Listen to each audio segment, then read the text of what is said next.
Hello friends, હું છું Hardik Patel, icon engineering tuition ક્લાસીસની ચેનલમાં વિદ્યાર્થી મિત્રો આપનું સ્વાગત છે.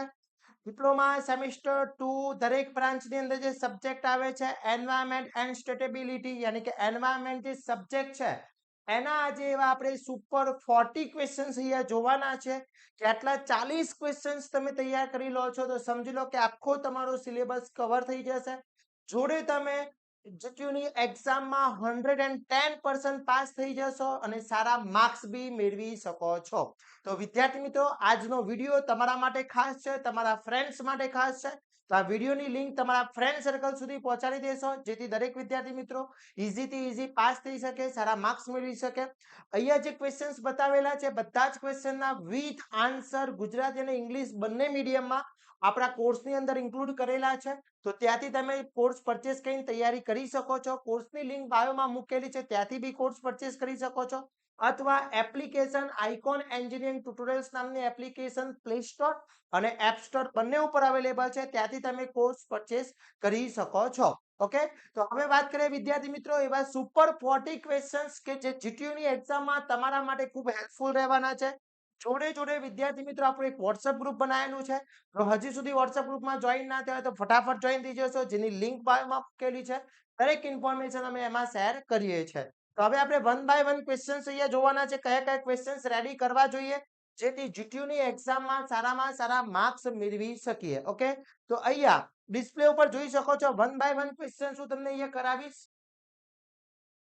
તો અહીંયા આપણે ફર્સ્ટ જે ક્વેશ્ચન છે કે ફર્સ્ટ ક્વેશ્ચન છે food chain. Write a short note on food chain.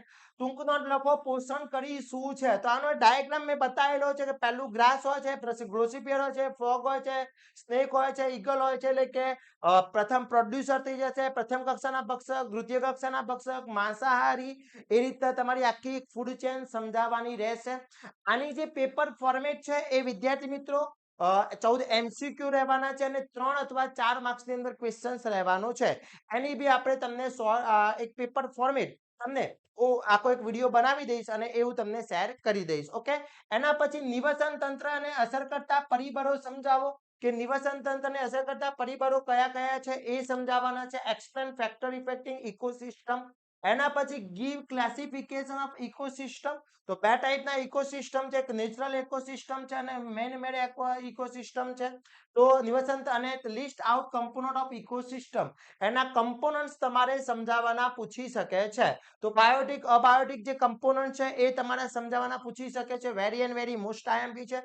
વિદ્યાર્થી મિત્રો બધા જ answer with answer in details આપણા કોર્સની અંદર ઇન્ક્લુડ છે. તો ફટાફટ કોર્સ પરચેસ કરી લેશો. એના પછી વાત કરીએ write a short note on virtual water કોને કહેવાય, કાલ્પનિક જળ કોને કહેવામાં આવે છે એ સમજાવવાનું છે. પછી વોટ ઇઝ અ બાયોડાયવર્સિટી અને ગીવ અ ટાઇપ એટલે જૈવ વિવિધતા એટલે શું છે, જૈવ વિવિધતાના પ્રકાર સમજાવવાના છે, મોસ્ટ ઇમ્પોર્ટન્ટ છે. પછી ફૂડ વેબ શું છે, આહાર જાળ શું છે, ફૂડ વેબ કોને કહેવામાં આવે છે એ મોસ્ટ ઇમ્પોર્ટન્ટ ક્વેશ્ચન છે. ફૂડ વેબ અને ફૂડ ચેન આ બંનેમાંથી કોઈ એક ક્વેશ્ચન આવી જશે. પછી carbon circle most important carbon cycle છે, હાઇડ્રોજન સાયકલ છે અને નાઇટ્રોજન સાયકલ છે. આ ત્રણ સાયકલમાંથી કોઈ એક સાયકલ આવશે આવશે ને આવશે ફાઇનલ. તો આટલા questions very and very most important છે, ખાસ કરી લેવાના છે. એના પછી નેક્સ્ટ વાત કરીએ વિદ્યાર્થી મિત્રો, તો નેક્સ્ટ ક્વેશ્ચન છે કે define the terms of pollution and polluted એટલે શું છે, પ્રદૂષક અને પ્રદૂષકની વ્યાખ્યા આપવાની છે. પ્રદૂષક કોને કહેવામાં આવે છે, પ્રદૂષક કોણ છે, પ્રદૂષણના પ્રકાર કયા કયા છે એ તમારે સમજાવવાનું છે. પછી give effect on water pollution, પાણીના પ્રદૂષણની અસરો સમજાવવાની પૂછી શકે છે, શું શું એની ઇફેક્ટ આવી શકે છે એ સમજાવવાનું પૂછી શકે છે. પછી ગંદા પાણીની લાક્ષણિકતાઓ જણાવવાની છે કે જે ગંદુ પાણી છે, ડર્ટી વોટર છે, એની કેરેક્ટરિસ્ટિક તમારે બતાવવાની છે. પછી most important BOD and COD very and very most important છે. બાયોકેમિકલ ઓક્સિજન ડેમેજ અને કેમિકલ ઓક્સિજન ડેમેજ ના મોસ્ટ ઇમ્પોર્ટન્ટ ડિફરન્ટ છે, ખાસ કરી લેજો, very and very most important છે. એના પછી હવાના પ્રદૂષણને નિયંત્રણ રાખતા સાધનો એટલે કે જે list equipment use the control air pollution અને એક્સપ્લેન એની વન કોઈ બી એક સમજાવવાનું પૂછી શકે છે. જેટલા બી સાધનો આપ્યા છે બધા ખાસ કરી લેજો, એમાંથી કોઈ એક તમને સમજાવવાનો પૂછી શકે છે. એના પછી હવાના પ્રદૂષણની અસરો જણાવવાની છે કે હવાના પ્રદૂષણથી શું શું ઇફેક્ટ આવતી હોય છે એ સમજાવવાનું પૂછી શકે છે. પછી પર્યાવરણની પ્રદૂષણના પ્રકારો જણાવો, અવાજના પ્રદૂષણની અસરો કઈ કઈ છે, મોસ્ટ ઇમ્પોર્ટન્ટ છે. પછી ઈ વેસ્ટ શું છે, પર્યાવરણ અને માનવીય પર ઈ વેસ્ટની અસરો શું થતી હોય છે, ઇલેક્ટ્રોનિક વેસ્ટ જે ઈ વેસ્ટ કહીએ છીએ, ઇલેક્ટ્રોનિક વેસ્ટ જે છે એ તમને સમજાવવાનું પૂછી શકે છે.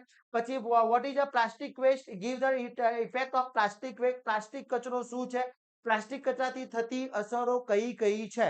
તો વિદ્યાર્થી મિત્રો આટલા ક્વેશ્ચન્સ પરફેક્ટલી કરી લો એટલે તમારું યુનિટ નંબર 2 થઈ જશે અને સારામાં સારા માર્ક્સ તમે મેળવી શકો છો. આ બધા જ ક્વેશ્ચનના વિથ આન્સર આપણા કોર્સની અંદર ઇન્ક્લુડ કરેલા છે. કોર્સની લિંક બાયોમાં છે, ત્યાંથી કોર્સ પરચેસ કરી શકો છો વિદ્યાર્થી મિત્રો. એના પછી વાત કરીએ નેક્સ્ટ ક્વેશ્ચન છે તો સોલર સેલના પ્રકાર જણાવવાના છે. સોલર સેલના પ્રકાર છે, સોલર પાઉન્ડ પર ટૂંક નોટ લખવાની છે, મોસ્ટ ઇમ્પોર્ટન્ટ છે. પછી સેલેનિયમ પવનચક્કીની સ્વચ્છ આકૃતિ સાથે સમજાવવાની છે. કોઈ બી અહીંયા એક તમને ક્વેશ્ચન્સ પૂછી શકે છે, એમાં સેલેનિયમ મોસ્ટ ઇમ્પોર્ટન્ટ છે, ખાસ કરી લેજો.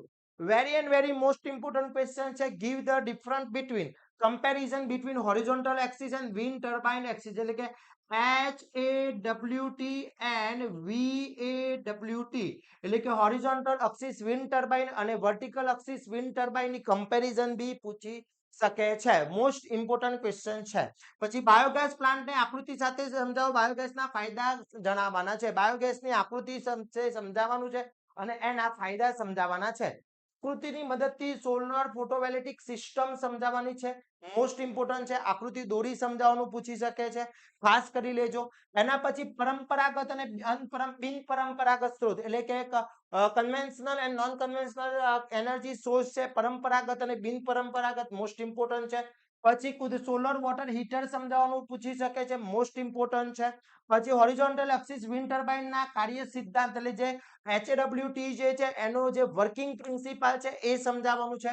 પછી ભરતી ઉર્જાના લાભ અને ગેરલાભ સમજાવવાના છે, કે એડવાન્ટેજીસ એન્ડ ડિસએડવાન્ટેજીસ. પછી પ્રવાહી પ્લેટ કલેક્ટરના કાર્યો સમજાવવાના છે અને સ્વચ્છ આકૃતિ સાથે તમારે એને સમજાવવાનું છે, most and very most important છે. પછી રિન્યુએબલ એનર્જીની જરૂરિયાતો કેમ છે, શું છે જરૂરિયાત, એની નીડ કેમ છે, એ ખાસ મોસ્ટ ઇમ્પોર્ટન્ટ ક્વેશ્ચન છે. એના પછી સોલર ફોટોવોલ્ટેઇક સિદ્ધાંત લખી કાર્ય પદ્ધતિ સમજાવવાની છે અને તેના ઉપયોગો પૂછી શકે છે, યુઝિસ પૂછી શકે છે.